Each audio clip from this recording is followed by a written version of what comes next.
পশ্চিমবঙ্গ হোক কিংবা বাংলাদেশ, ইউরোপের কোনো দেশে কর্মসূত্রে থাকা বাঙালি হোক বা আমেরিকা অস্ট্রেলিয়া নিবাসী বাঙালি, ধর্ম বর্ণ নির্বিশেষে সব বাংলাভাষীকে যে উৎসব এক সূত্রে বাঁধে তা হলো পয়লা বৈশাখ।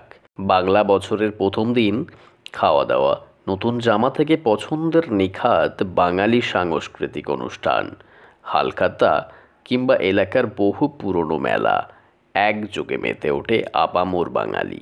পশ্চিমবঙ্গের কোনো পাড়া থেকে বাংলাদেশের শহর কিংবা বিদেশের কোনো বাঙালি গোষ্ঠী, উদযাপনের বহর আলাদা হলেও নির্যাস প্রায় একই থাকে। অনেকের মতে বাংলা নববর্ষ হাজার বছরের পুরনো সংস্কৃতি।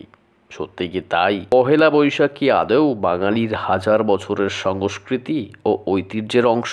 বাংলা বছর গণনাই বা শুরু হলো কিভাবে, সেটাই জানবো আজকের এই পর্বে।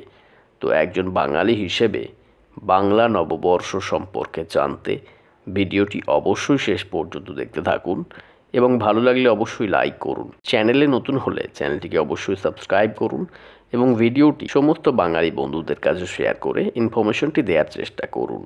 তো চলুন দেখে নেওয়া যাক। পহেলা বৈশাখ মূলত পশ্চিমবঙ্গ, ত্রিপুরা, আসাম এবং বাংলাদেশ সহ সারা পৃথিবীর বাঙালির কাছে পহেলা বৈশাখ নববর্ষ হিসেবে পালিত হয়। এটি বাঙালির সবচেয়ে বড় একটি লোক উৎসব হিসেবে বিবেচিত।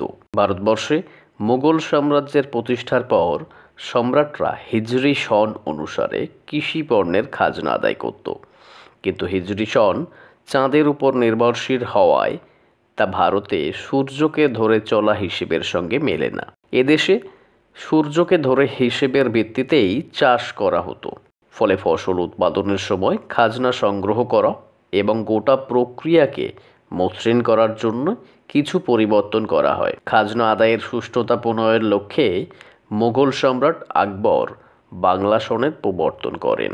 সম্রাটের আদেশ মতে তৎকালীন বাংলার বিখ্যাত জ্যোতির্বিজ্ঞানী ও চিন্তাবিদ ফতেউল্লাহ সিরাজি সৌর সন এবং আরবি হিজরি সনের উপর ভিত্তি করে বাংলা সনের নিয়ম বিনির্মাণ করেন। 1584 খ্রিস্টাব্দে 10ই মার্চ থেকে বাংলা সন গণনা শুরু হয়। তবে এই গণনা পদ্ধতি কার্যকর করা হয় আকবরের সিংহাসন আরোহণের সময় 5ই নভেম্বর 1556 খ্রিস্টাব্দ থেকে। প্রথমে এই সনের নাম ছিল ফসলি সন, পরে বঙ্গাব্দ বা বাংলা বর্ষ নামে পরিচিত হয়। বাংলা 12 মাসের নামকরণ করা হয়েছে বিভিন্ন নক্ষত্র থেকে, যেমন বিশাখা নক্ষত্র থেকে বৈশাখ, জ্যৈষ্ঠ নক্ষত্র থেকে জ্যৈষ্ঠ, আষাঢ়া নক্ষত্র থেকে আষাঢ়, শ্রাবণা নক্ষত্র থেকে শ্রাবণ, ভাদ্রপদ থেকে ভাদ্র, অশ্বিনী থেকে আশ্বিন, কৃত্তিকা থেকে কার্তিক,